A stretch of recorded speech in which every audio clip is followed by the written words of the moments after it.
64-year-old former chief nuclear negotiator Hassan Rouhani has become the 7th president of the Islamic Republic of Iran. He won 50.68% of the Friday vote, with a 72% turnout, beating 5 other candidates. Mr. Rouhani has vowed to seek a diplomatic solution in the deadlocked dispute over Iran's controversial nuclear program by even entering into direct talks with arch-enemy United States. So, who is Mr. Rouhani? And how good are the chances that he is likely to succeed in normalizing relations between Tehran and some of the key international players, the US in particular? We're discussing these and other issues with our guest speakers, Dr. Wahid Wadha, Fellow at the European Foundation for Democracy, Dr. Ali Ansari, Professor in Modern History at the University of St Andrews and the founder of the Institute for Iranian Studies, and Dr. Paul von Malzahn, Secretary-General of the DGAP, German Council on Foreign Relations. When I was looking through the reaction of the international press, I really ran into some quite unexpectedly optimistic headlines. For instance, The Guardian says, Iran has changed course, now the US must do the same. AP analysis, entitled Iran's new moderate president may offer buffers for hardliners at top. So the interesting thing is that people are reacting with certain hope. I mean, I think certainly when we've sort of seen the candidates, and certainly perhaps thinking a little back towards the outgoing individual and the extent to which he was perhaps rather perceived more unpopularly within the Western media, I think there's certainly something to say that any change from that is something that is likely to be resolved. I think there was also some sort of expressed a general sort of optimism in the process of the elections as well, that people were expressing views that this was sort of seen to be very fair. People said, maybe this is what didn't happen in 2009. But Jan, just to be fair, I wanted to make a little observation. The thing is that this election has been quite peaceful, and that also came unexpectedly because different organizations and forces could destabilize the situation in the country. However, that never happened, and that is a credit to the outgoing president. But I think it's certainly, I remember reading one of the comments from the British representatives on this, which I was thinking of, which stuck on my mind, which basically said that Mr. Rouhani had the opportunity to take the country in a very different direction from that of his predecessor. So this was, I think there's certainly something of a contrast within the Western media. So I suggest we might listen to Dr. Ali Ansari, Professor in Modern History at the University of St Andrews. Well, I think it depends on how you read the election, and it depends on where you see it situated. Rouhani is a moderate conservative. He's clearly won with the support of reformists. He's clearly won with the support of two key ex-presidents, Hashemi Rafsanjani and Mohammad Khatami. This gives us some idea of the direction of travel, and he's come with a series of promises about really liberalizing the political atmosphere, releasing political prisoners, restoring the economy, having a more constructive relation with the West, so on and so forth. So in that sense, I mean, for the Iranians themselves and the direction of travel of the country, I think one can say this has been a good thing. Whether, and this is the big question, whether Rouhani can actually deliver on these promises is another matter. And I think there's got to be an element of caution about, what can be done, not only in terms of the present situation in Iran, but also what he is inheriting, which is a very, very damaged economy and society, a political system that has seen an enormous amount of damage over the last 8 years. So I think that there is room for optimism, but one must also be quite cautious and hope that, Rouhani will deliver on some of the promises that he's made. And of course, one of the key issues in assessing the chances of Mr. Rouhani are his relations with the clergy. Well, this is interesting because if you look at the situation in Rome, he came top in Rome, and basically, we have to remember that there's been a very, very serious division within the elite, that in the elite there are very serious fractures.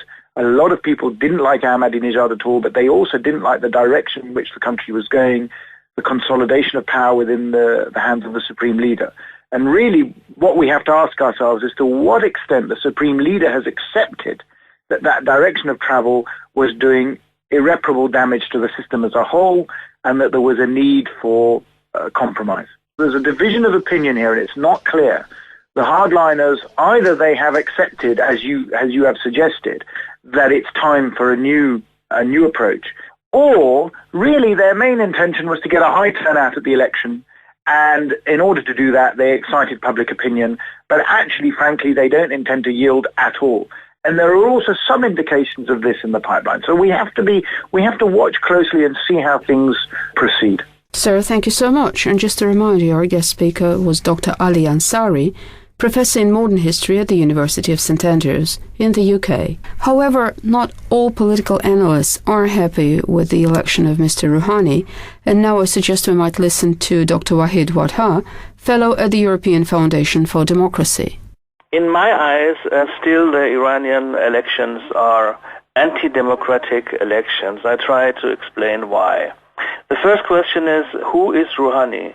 He was or is a member of Society of Combating Clerics. It is an organization which was very near to Ayatollah Khomeini. Rouhani was a very good friend of Ayatollah Khomeini in the 70s. Together with Rafsanjani, they fought the Shah regime in that time. He had very important responsibilities in the Iran-Iraq war in respect of military affairs. He was responsible for military air force and for security affairs in the 80s during the war against Iraq.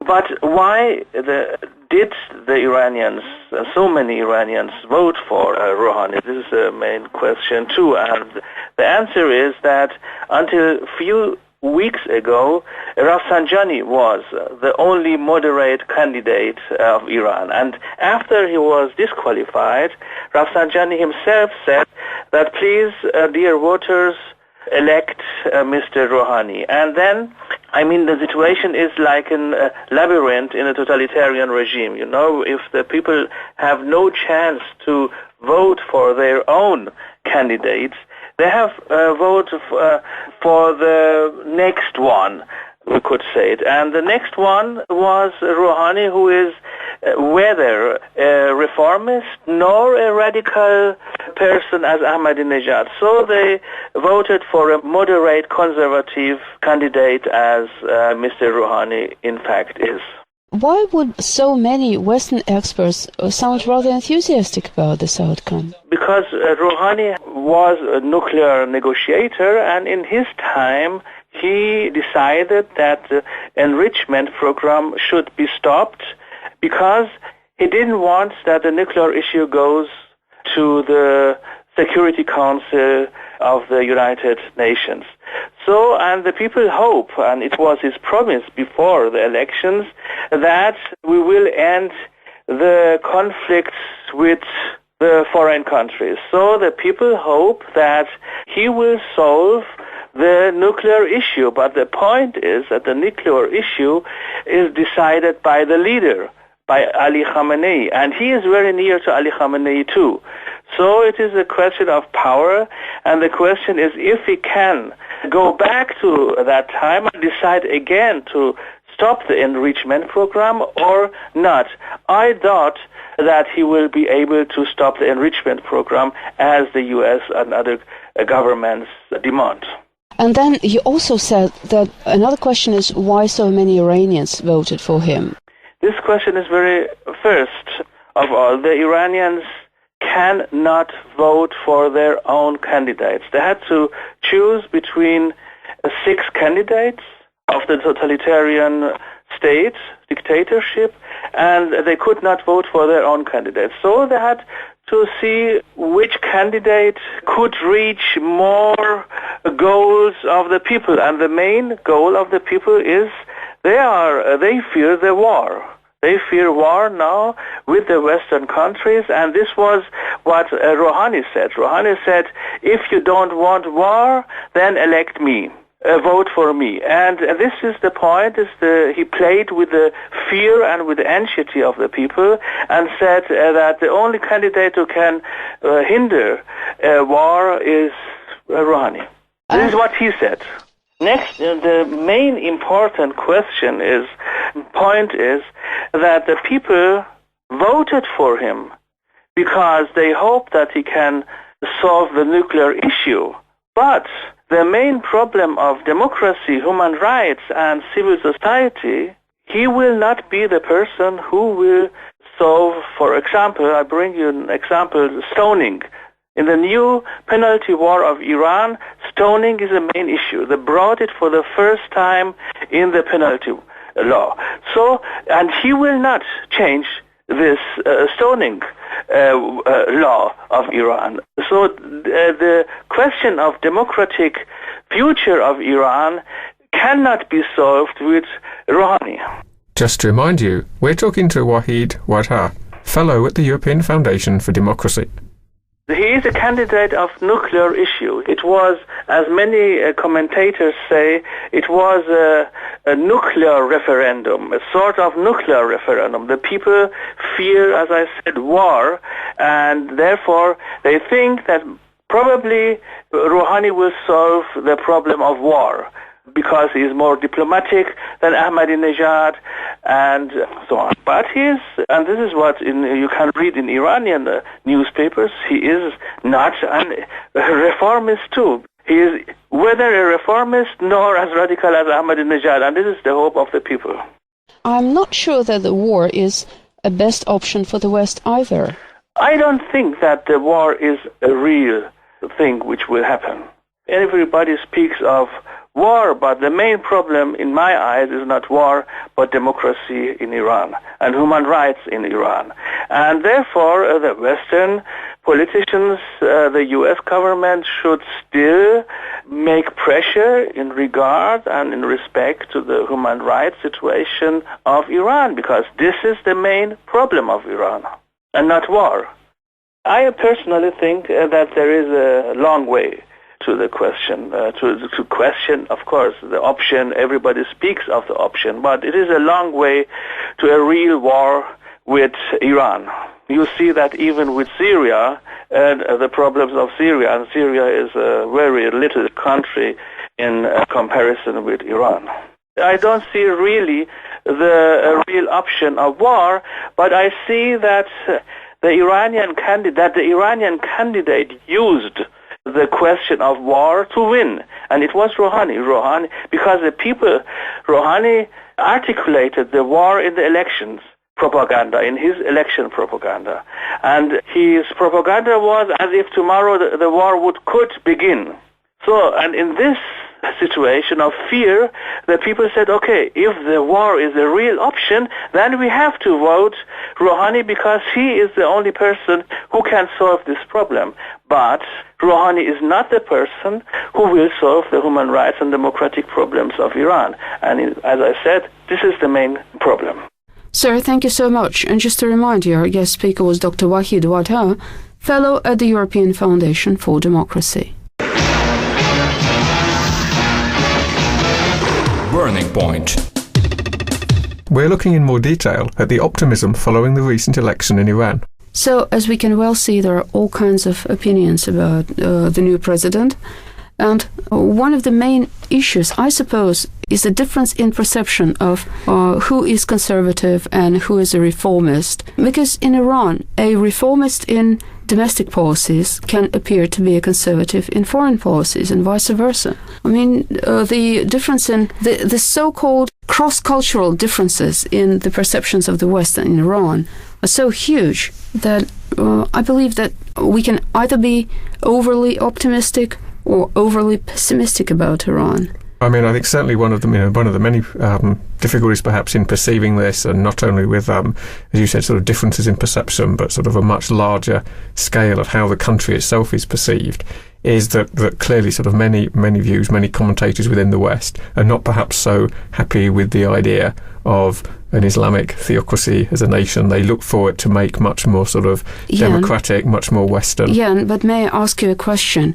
What do they need to do with the domestic situation in Iran? What is their business? Well, no, exactly. In fact, it is very little their business, other than the fact that there is perhaps a certain current, a certain stream in European political thought that says the kind of rights, the kind of society that Europe has is based upon some sort of universal human rights. And this is the reason that they direct it towards Iran, is the feeling that to some extent... Yeah, but in that case, with all the recent revelations about tapping of telephone conversations, etc., it looks like the concept of human rights protection has been rather flawed in Western democracies too. I mean certainly in the practices that you identified, these kind of things, various due processes have not been followed.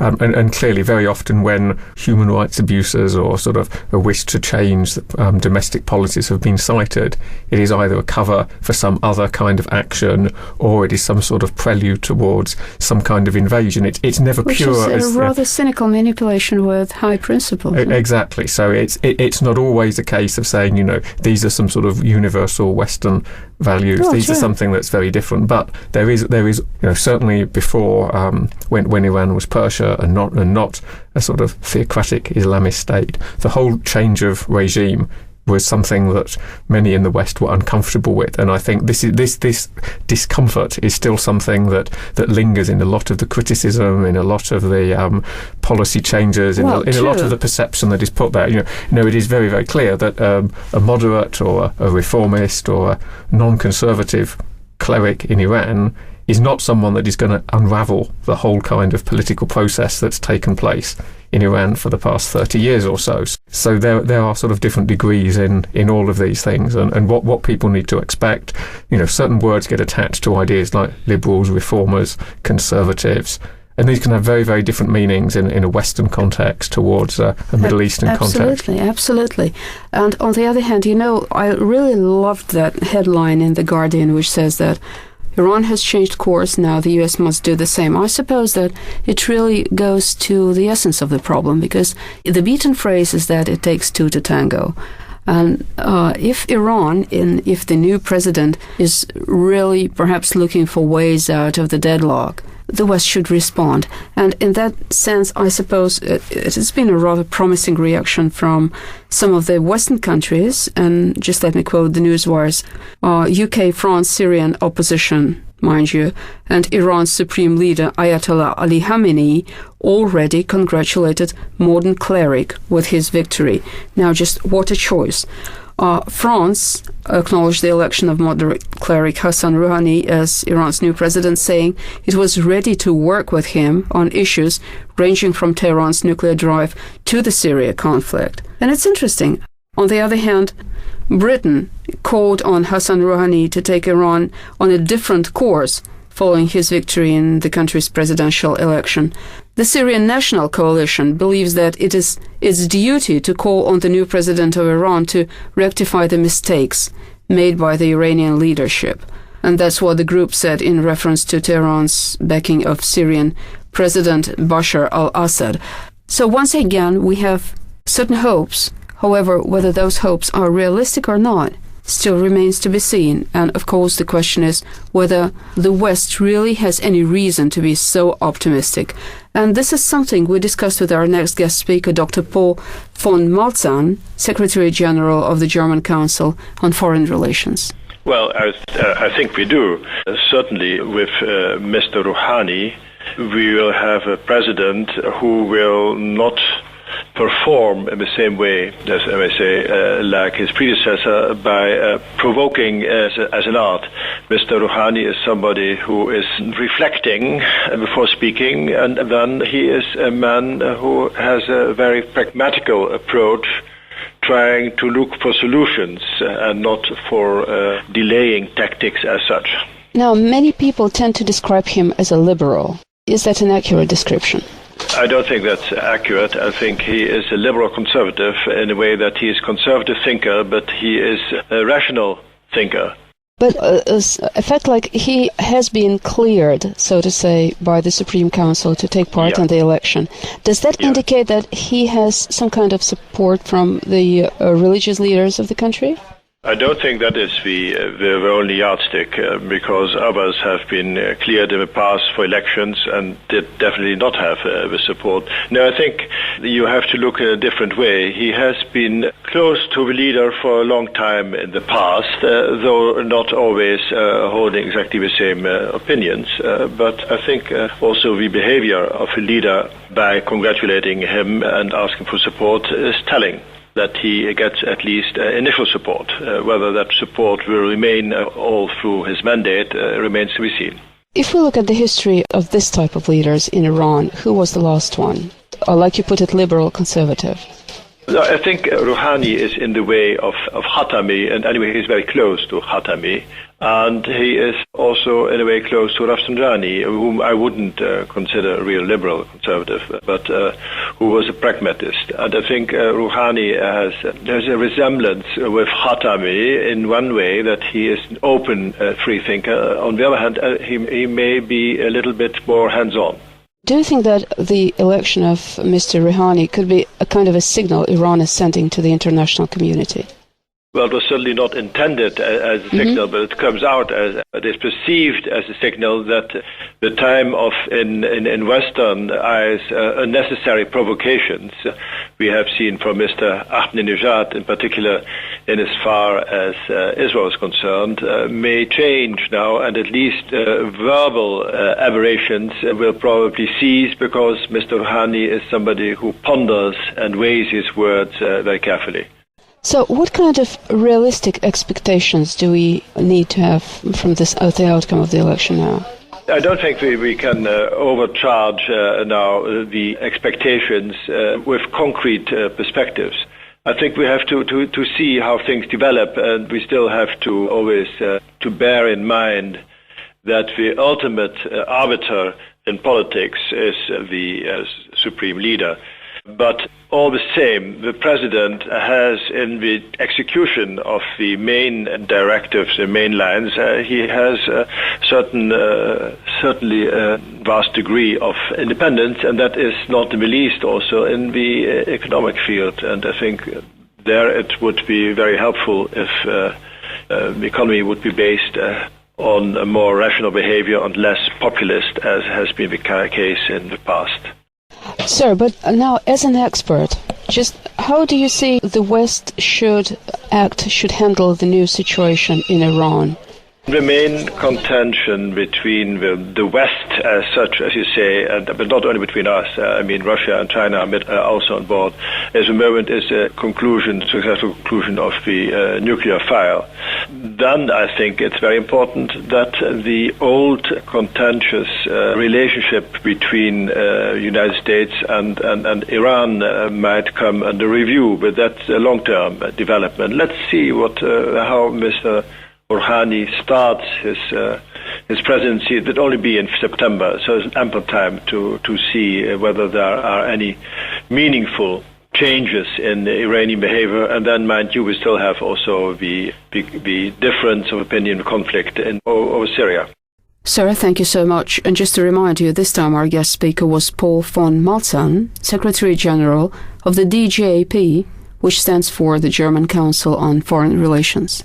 And now we end this edition of Burning Point.